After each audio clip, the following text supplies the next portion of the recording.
If you are searching for a modern-day, high-quality aftermarket head unit for your next car audio project, there are a number of important features that you're going to want to keep an eye out for. From features that allow the new head unit to still communicate with the vehicle to control settings, to Toslink digital output for sending a high-quality signal to aftermarket amps, and even adjustable digital signal processor features built into the unit. This right here is the new AIM-10 from our show sponsor, Modus, and this has it all. In fact, even more with some very unique features that we don't commonly see. In this video, we are going to take a deep dive into this new model with a spec review, an unboxing, a test evaluation, and a full-blown first look. Let's get on into it. To kick things off here on the AIM-10, let's start with doing a feature review, and this is definitely packed with unique features right off the bat. So 25 watts RMS over 4 different channels of power output if you are using this to power your system. But check this out, 8 channels of RCA preamp output.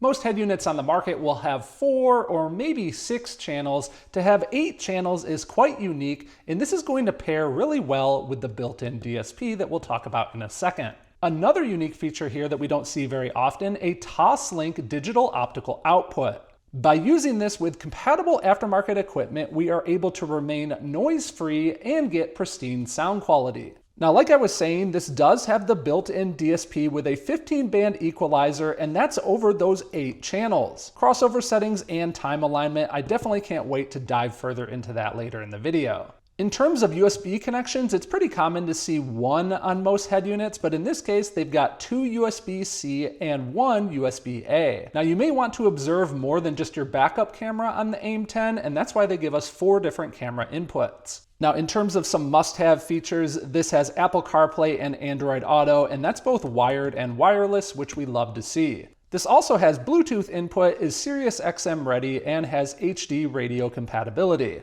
But this is a feature right here that I always love to see. This is iDataLink Maestro compatible. What that means is with qualifying modern day vehicles, you're going to be able to install this aftermarket head unit and still control many of the factory vehicle settings that you would normally have on the factory radio. With this on qualifying vehicles, we can also control the head unit using steering wheel controls, but this is also steering wheel control interface ready and Metra Access compatible. In terms of file formats, this is also high-res audio playback compatible with FLAC, WAV, and MP3 format files. So now let's do a quick unboxing here of the Modus AIM-10. First, they give us some warranty information, along with a full-color user manual. This is going to be very helpful to see how to use this unit, along with many of the installation details. Below this, we're going to find the actual screen itself. This is that 10.1-inch capacitive touchscreen, which has an optically bonded LCD display, and you can see it also has this optional control panel down at the bottom here. This actually disconnects if we don't need it installed on the unit. Below this, we're going to find the actual brains of the operation here. On one side here is the physical mounting location for the bracket that will secure the brain to the screen, and then on the back side here, we have all of our various connections. A quick side note, I really like that the brain unit here is coated with this black powder coat. It really gives it a premium feel. Now below that, we are going to find this here. This is the actual physical bracket for connecting the brain to the screen. And then this big bag bundle here is going to be all of the associated wiring and installation parts. So inside that bag is the display power cable, the preamp RCA cable harness, and you can see this has that 8 channels of output, the main power harness, the AV cable harness, the iDataLink wire harness, a microphone end cable, this is for our voice prompts and hands-free calls, along with a GPS antenna with a magnetic base, and finally, a variety of different installation parts like some zip ties, some different fasteners, and some different cover plates depending on the configuration for our install. Let's take a look at a few of the different items, starting with the screen here. I'm going to leave the screen protector on for the time being, but this is a 10.1-inch capacitive touchscreen, which has an optically bonded LCD display. It's 1920 by 1080 resolution. We'll take a closer look at this once we do the full install, but what I want to point out here is it has this integrated accessory controller. If we carefully flip this over, you'll notice there are 2 mounting screws here and here. We can carefully remove these, and we can separate the controller. which means that we are not required to use this. I love this modular style design that allows us to adapt to our exact application, because there might be applications where you don't necessarily need all these controls. You're going to control them elsewhere in the build. Keep in mind the AIM-10 is Maestro compatible, and in some vehicles we retain the OEM volume knob, which is controlled through data, which can send a signal to the AIM-10 to tell it to turn up and down. That would just be an example of a case where we would no longer necessarily need this. For now, I'm going to reattach this because I do intend to use it. Now earlier I pointed out that the brain box itself does have this black powder coating on it, but also notice just how shallow this actually is. This is only a single DIN unit, which is great because it's a lot easier to fit into more vehicle dashes. And with a depth of about 4 inches or so from the start of the flange back, this is nice and shallow. Routing of the display power cable for the AIM-10 is quite easy. You're going to start with the connection in here on the back of the screen, and that routes down through this hole here, which has a corresponding hole there at the back of the bracket. It then routes to this channel here, which goes around back to where it plugs into the back of the brain. By having the wires separately run into that channel, it simplifies the design of the mounting mechanism here for the bracket into the brain unit. I want to point out that there are these 2 buttons here. These are to release the bracket, but otherwise you're going to attach the screen to the bracket and then just simply push it into place. This has a very secure hold. It doesn't come undone unless you push these 2 buttons and release. What I really love about the design of this bracket is you have a ton of adjustability without needing to undo any screws. First off, you can see that we can easily adjust the screen height. You can also tilt the screen 25 degrees down and up, and you can also tilt the display 15 degrees left and to the right. Let's take a quick closer look at some of the connections on the back side of the brain here, starting off with a USB-C 3.0 connection. This is going to be ultra fast and is great if you are doing a wired connection for your Apple CarPlay or Android Auto. There's also a USB-C 2.0 connection, along with a USB-A port. This would be great for connecting a flash drive full of different media files. You could also connect an adapter plug to run it to another area of the vehicle so that you could easily access it. You could also simply connect an extension here and run the other end of the extension to an easily accessible area of the vehicle so that you could easily swap it out. Now this is pretty unique right here. They have a micro HDMI input. This would be perfect for sending a video signal out of a dash cam, a laptop, or a tablet, or another device. And then one of my favorite things to see right here, an optical output. It currently has the plug in it so that it doesn't get damaged. Pop it out real quick. There you can see the connection. This would be awesome to use if we have a downstream digital signal processor or amplifier that can accept an optical input. Otherwise here we have the rest of the connections that we showed earlier on the wire harnesses themselves. If you guys are interested in a full installation video, I'll have that available on the channel for you guys to watch. But right now, through the power of video editing, let's get this installed. And here it is, the fully installed Modus AIM-10. One of the first things I always like to evaluate is just how responsive is the touchscreen, and in this case, it is quite responsive. A good test of this is to pull up a map. In this case, I've got Android Auto here, and you can see that it is quite responsive, easily following my finger around the screen, and also working easily when I use pinch to zoom. Hopefully it's coming through in video, but the screen is quite clear and detailed, and it also does a good job of shining brightly in the sun. So let's talk about all the different functions, and let's start with the control panel. Right now I'm connected to Android Auto, but this would also work for Apple CarPlay. We can press this microphone button to pull up our voice assistant. Play Six Blade Knife by Dire Straits on Spotify. Six Blade Knife by Dire Straits, sure.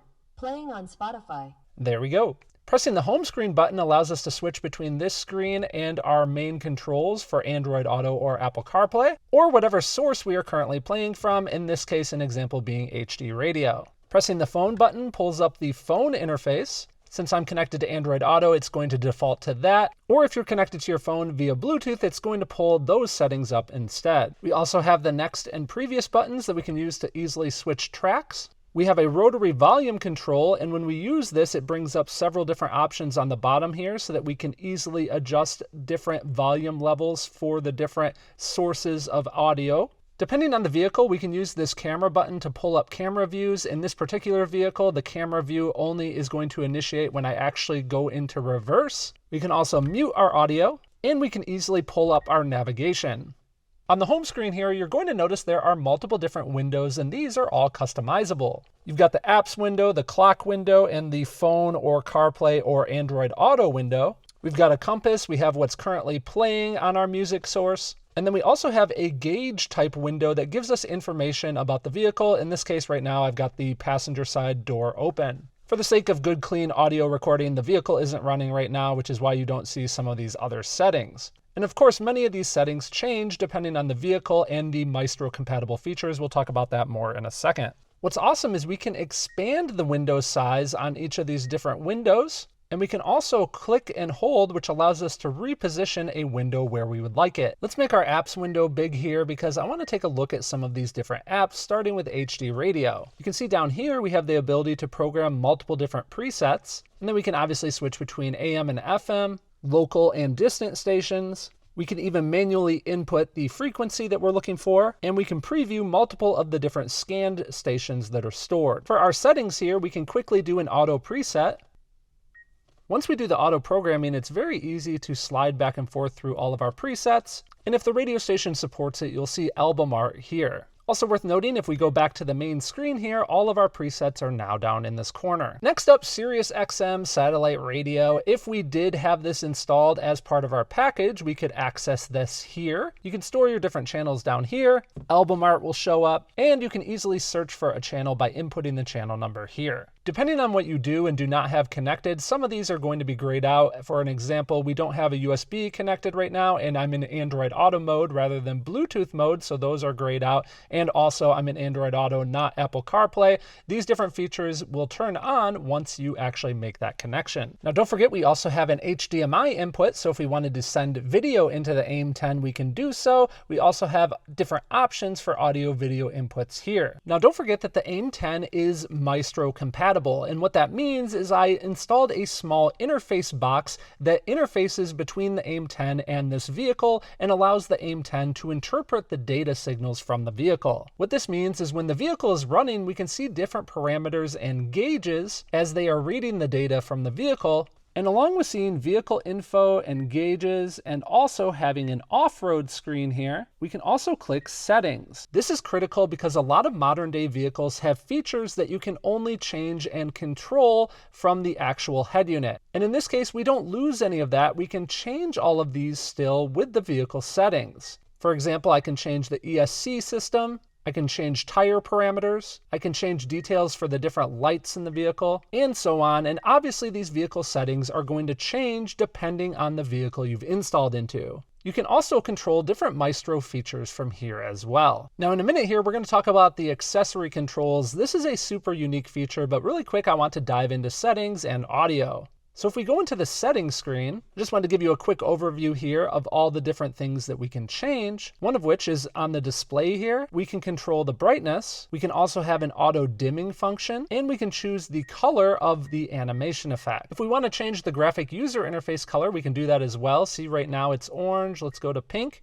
You can see it changes there. And if we would like to change the illumination color down here, we can do so as well. Now don't forget that the AIM-10 has 4 different camera inputs. In this particular vehicle right now, I only have the reverse camera, which is going to automatically be triggered when I go to put the vehicle in reverse. Another cool feature about this is you can actually adjust the audio level automatically when you go into reverse, and you can enable different cameras that you're going to use throughout your vehicle here. That way, if we go back to our main screen and click cameras, and again, the vehicle is off right now, hence the no signal, but you can pick your different cameras at the bottom of the screen here. Next up, device. This is where you're going to actually make your connection to your phone or other mobile device. And then finally, there are some installer settings here. The PIN code is in the manual. It's 3451. Hit enter. And there's some additional options here. On this one, if you were using the steering wheel control interface that is part of the AIM-10, you could set up different features here. You can also change more detailed camera settings like mirroring some of the images, and you can also color match your compass. Moving on to the audio settings here. First off, we of course have our balance right and left, and then we also have fade to front and rear, and you can see that I can click and drag that,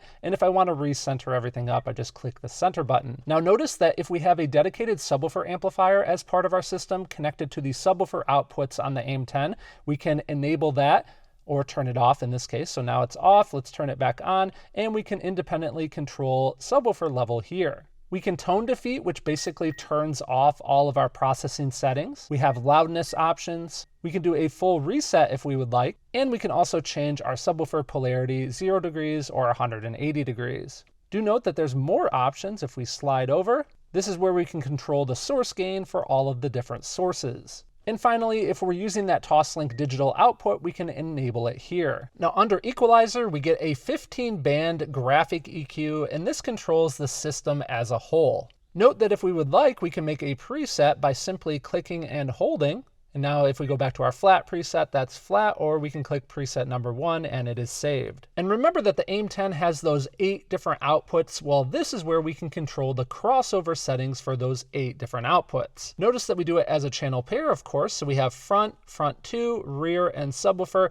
Obviously, these could change depending on your system design. But let's say we want to do an active 2-way component set up front, and we want to set the crossovers from here. So this is going to be our front tweeter channels. You can see the different frequency options here, 250, 500, 1 kilohertz, 3.5, 5, and bypass. We can also adjust the slope between 24, 18, and 12, and we can also independently control the level of each of these. Additionally, there's also some time alignment settings, and this is really cool. They actually give us 8 total channels of control for time alignment. They give us the option to choose between milliseconds or inches. So with inches, we don't have to do any of the math to figure out how many milliseconds. We can simply measure to each speaker location. And then finally, if we go to factory EQ, these are just some existing EQs that are built into the AIM-10. Finally, let's talk about accessory controls. This is one of the coolest and most unique features I've ever seen built into a head unit. If we take a look at the manual here, one of the wire harnesses from earlier has these 4 different connections for a ground trigger. And you'll notice in the manual it refers to these as the accessory controls wiring, and these have a 200 milliamp output. What this means is you can use these to trigger a relay, allowing you to control a device that requires more current. But you can set up the AIM-10 to control those different accessories from the screen. I've already programmed one here. Let's go to settings. And let's program accessory number 2. And this is so cool. You have the ability to choose between momentary or latched. So with momentary, it's only going to do it while you're actually physically clicking and holding the button. Whereas latched, it's more of an on-off. So you would click it and let go. It's going to stay latched in that state, or you would click it again and it's going to unlatch into the opposite state. Now obviously you don't have to pick from these options. You could control whatever you want, but this is the vast majority of the different things that you might be interested in setting up. Let's say as an example that I want to turn on a light bar. I can program that to accessory number 2. Accessory number 1 here is maybe some fog lights. Again, this is all vehicle dependent, but let's set these all up here. So now anytime we want to control one of those accessories, we just click accessory control and we can simply trigger it here. Imagine something like lights for an amplifier rack. You could turn those on and off. Super cool that they've added this functionality. Now, a side note here, Modus is not just an aftermarket head unit company. They also have speakers, subwoofers, and other gear with some very unique amplifiers that have a new technology called pre-act current averaging. In short, this is a solution for those modern vehicles where we have a limited electrical system to work with, but we still want to get tons of output. So more on that coming up here on the channel in the future. To learn more about the Modus AIM-10 and to find a dealer near you, be sure to check out the links down in the video description. A special thanks to Modus for sponsoring this video so that we could take a first look, and thank you guys so much for tuning in and watching.